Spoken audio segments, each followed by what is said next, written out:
വൈപ്പിൻ പള്ളിപ്പുറം സംസ്ഥാന പാതയുടെ ഉദ്ഘാടനം പൊതുമരാമത്ത് ടൂറിസം വകുപ്പ് മന്ത്രി പി.എ. മുഹമ്മദ് റിയാസ് ഓൺലൈനായി നിർവഹിച്ചു. ലോകബാങ്ക് ധനസഹായത്തോടെ റോഡ് സുരക്ഷയ്ക്ക് പ്രാധാന്യം നൽകിക്കൊണ്ട് 36 കോടി രൂപ വിനിയോഗിച്ചാണ് സംസ്ഥാന പാതയുടെ നിർമ്മാണം പൂർത്തിയാക്കിയത്. എടവനക്കാട് നടന്ന ചടങ്ങിൽ എം.എൽ.എ. കെ.എൻ. ഉണ്ണികൃഷ്ണൻ അധ്യക്ഷത വഹിച്ചു. പശ്ചാത്തല വികസനത്തിൽ വലിയ കുതിപ്പാണ് കഴിഞ്ഞ 10 വർഷം കേരളം നേടിയതെന്ന് പൊതുമരാമത്ത് ടൂറിസം വകുപ്പ് മന്ത്രി പി.എ. മുഹമ്മദ് റിയാസ്. കേരളത്തിൽ വലിയ പാലങ്ങൾ, കെട്ടിടങ്ങൾ, റോഡുകൾ തുടങ്ങി നിരവധി വികസനങ്ങൾ നടപ്പിലാക്കിയെന്നും ജനങ്ങളാകെ അനുഭവിച്ചറിഞ്ഞ മാറ്റങ്ങളാണ് പശ്ചാത്തല വികസന മേഖലയിലേതെന്നും മന്ത്രി പറഞ്ഞു. ലോകബാങ്ക് ധനസഹായത്തോടെ ചലഞ്ച് ഫണ്ടിൽ KSTP പദ്ധതിയിൽ ഉൾപ്പെടുത്തി റോഡ് സുരക്ഷയ്ക്ക് പ്രാധാന്യം നൽകിക്കൊണ്ട് 36 കോടി രൂപ വിനിയോഗിച്ച് നിർമ്മാണം പൂർത്തിയാക്കിയ വൈപ്പിൻ പള്ളിപ്പുറം സംസ്ഥാന പാതയുടെ ഉദ്ഘാടനം ഓൺലൈനായി നിർവഹിക്കുകയായിരുന്നു അദ്ദേഹം. നമ്മുടെ സംസ്ഥാനം പശ്ചാത്തല വികസന മുന്നേറ്റത്തിൽ വലിയൊരു കുതിപ്പിലാണ്. കഴിഞ്ഞ 10 വർഷം കേരളത്തിൽ പുതിയ പാലങ്ങൾ, കെട്ടിടങ്ങൾ, റോഡുകൾ നിരവധിയാണ്. ജനങ്ങളാകെ അനുഭവിച്ചറിഞ്ഞ മാറ്റങ്ങളാണ് പശ്ചാത്തല വികസന മേഖലയിൽ ഉണ്ടായത്. മേൽപ്പാലങ്ങളുടെയും കെട്ടിടങ്ങളുടെയും കാര്യത്തിൽ കേരളം കൈവരിച്ച മുന്നേറ്റം ഈ നാടാണ്. റോഡുകൾ, പാലങ്ങൾ, മേൽപ്പാലങ്ങൾ പോലെ തന്നെ കെട്ടിടങ്ങൾ. 2016 LDF സർക്കാർ വന്നതിന് ശേഷം കേരളത്തിന്റെ പശ്ചാത്തല വികസന മേഖലയിലെ മാറ്റം ഒരു മാജിക് പോലെയാണ്. ദേശീയപാത 66 മുടങ്ങിപ്പോയ പദ്ധതിയാണ്.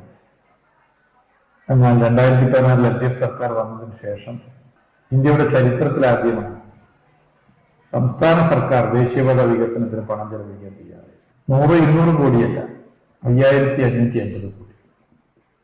അത്തരമൊരു തീരുമാനം LDF സർക്കാർ ഒന്നും കൈക്കൊണ്ടിട്ടില്ലായിരുന്നെങ്കിൽ ദേശീയപാത ഇന്ന് ഉള്ളതുപോലെ യാഥാർത്ഥ്യമാകില്ല.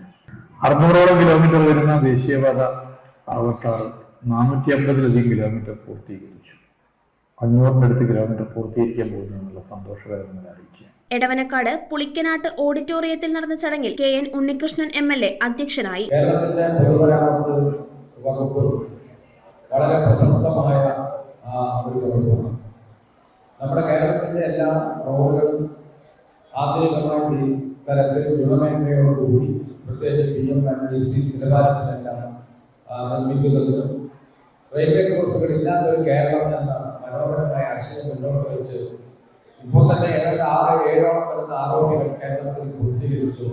MLA-യുടെ നേതൃത്വത്തിൽ നടത്തിയ സ്വാന്തനം മെഡിക്കൽ ക്യാമ്പിന്റെ ഭാഗമായി 348 പേർക്കുള്ള കണ്ണടകളും ചടങ്ങിൽ വിതരണം ചെയ്തു. എടവനക്കാട് ഗ്രാമപഞ്ചായത്ത് പ്രസിഡന്റ് K.A. സാജിദ്, പൊതുമരാമത്ത് വകുപ്പ് executive engineer K.M. Thomas, Vypin block panchayat president K.K. Joshy, Pallippuram grama panchayat president E.K. Jayan, ജില്ലാ പഞ്ചായത്ത് മെമ്പർ K.S. നിബിൻ, പൊതുമരാമത്ത് വകുപ്പ് അസിസ്റ്റന്റ് എക്സിക്യൂട്ടീവ് എഞ്ചിനീയർ P.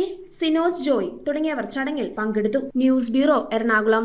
റിങ്ങുകൾ 1 ഗ്രാമിൽ തുടങ്ങുന്ന മാലകൾ, നെക്ലസുകൾ 9,000 രൂപ മുതൽ ഡയമണ്ട് നെക്ലസുകൾ 1 ലക്ഷം മുതൽ ആരംഭിക്കുന്ന വെഡിംഗ് സെറ്റുകൾ. കൂടാതെ നിങ്ങളുടെ പഴയ സ്വർണത്തിന് ഏറ്റവും ഉയർന്ന മൂല്യവും മഹാരാജ ഗോൾഡ് ആൻഡ് ഡയമണ്ട്സ്